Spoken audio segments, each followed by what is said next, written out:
Hello दोस्तों, संध्या education YouTube channel में स्वागत है। तो आज हम सीखेंगे आईआरसीटी से रेलवे टिकट कैसे ऑनलाइन बुक करते हैं। तो उसके पहले आईआरसीटी में जाएंगे। आईआरसीटी में जाने के बाद हम ऊपर वाले पेज में क्लिक करेंगे। जैसे ही हम उसमें क्लिक करेंगे तो हमारे सामने आईआरसीटी का वेबसाइट खुलकर आ जाता है। फिर हमें यहाँ सर्च करना है कि कहाँ से कहाँ जाना है। तो यहाँ हम सर्च कर लेते हैं दुर्ग टू। यहाँ पे जहाँ भी हमें जाना है उसको सर्च करेंगे। तो हम यहाँ पे सर्च कर लेते हैं। ये टाइप करने के बाद नीचे में जो लिखा है सर्च में क्लिक करेंगे। यहाँ हम अपना डेट डाल लेते हैं कि कौन सा डेट में चाहिए अपने को। वो डेट यहाँ पे हम डाल लेते हैं। डेट डालने के बाद सर्च में क्लिक करेंगे। जैसे ही सर्च में क्लिक करेंगे तो हमारे सामने एक नया पेज ओपन होता है जिसमें दिखाया रहता है ट्रेन, उसके नंबर और कितने समय चलता है वो। तो नीचे में 3-4 प्रकार का है। ट्रेन है, ट्रेन का नंबर है, वेटिंग है, आरएसी है। तो यहाँ पे फ़िलहाल हमें जिस भी ट्रेन से जाना है हमें उसको देखना है। तो यहाँ पे 19 वेटिंग है, WL है मतलब वेटिंग है, RAC 28 है। तो हम फ़िलहाल इसी WL में ही कंफर्म कर लेते हैं। कंफर्म करने के बाद जो बुक नाउ है उसमें क्लिक करना है। जैसे ही हम बुक नाउ में क्लिक करेंगे तो हमारा जो पेज है वो आगे की ओर प्रोसेस हो जाएगी।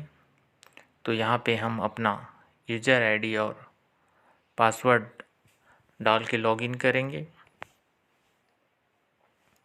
तो ऊपर में जो लिखा हुआ है यूज़र नेम और नीचे पासवर्ड है, तो ये दोनों हम डाल के लॉगिन कर लेते हैं। आईडी और पासवर्ड डालने के बाद नीचे में जो कैप्चा कोड दिखाई दे रहा है उस कैप्चा कोड को फिल करेंगे।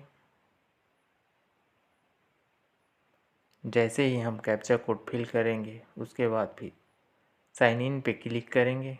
जैसे ही साइन इन पे क्लिक करते हैं तो हमारे सामने पेज ओपन हो जाता है। तो उसके बाद फिर पैसेंजर डिटेल्स खुलकर आ जाता है।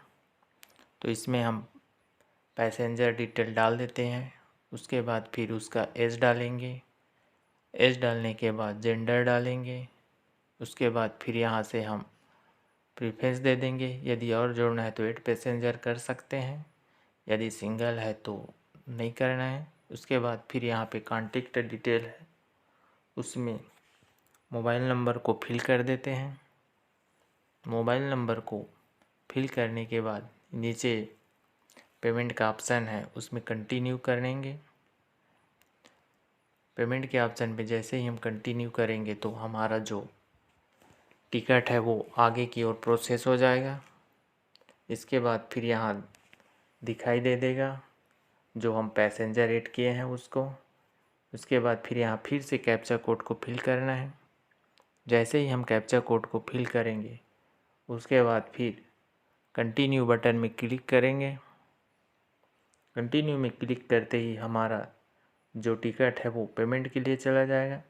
तो आप जिस भी बैंक से पेमेंट करते हैं उसमें क्लिक कीजिए, फिर कंटिन्यू में क्लिक करें। तो इस प्रकार से हमारा जो फॉर्म है वो पेमेंट के लिए चला जाएगा। फिर से हम यहाँ अपना आईडी और पासवर्ड डाल के पेमेंट करेंगे। तो अपना आईडी और पासवर्ड डाल देते हैं, फिर लॉगिन करेंगे। लॉगिन पे क्लिक करेंगे तो इस प्रकार से पेज ओपन होगा। उसके बाद फिर हमारे मोबाइल में एक OTP जाएगा। उस OTP को यहाँ पे फिल करेंगे। OTP को फिल करने के बाद कंफर्म में क्लिक करेंगे। जैसे ही हम कंफर्म में क्लिक करेंगे तो हमारा जो टिकट का जो पैसा है वो कट जाता है।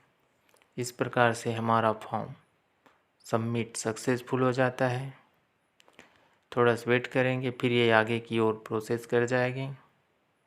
इस प्रकार से वो सक्सेसफुल हो जाता है हमारा पेमेंट। फिर माई अकाउंट में जाके माई ट्रांजैक्शन से बुक टिकट हिस्ट्री को देखेंगे तो नीचे हमारा जो टिकट है वो ओपन हो जाएगा, जो इस तरह से दिखाई देता है। तो इस प्रकार से इसको हम प्रिंट कर लेते हैं। तो ओके दोस्तों, थैंक्स फॉर वॉचिंग, धन्यवाद।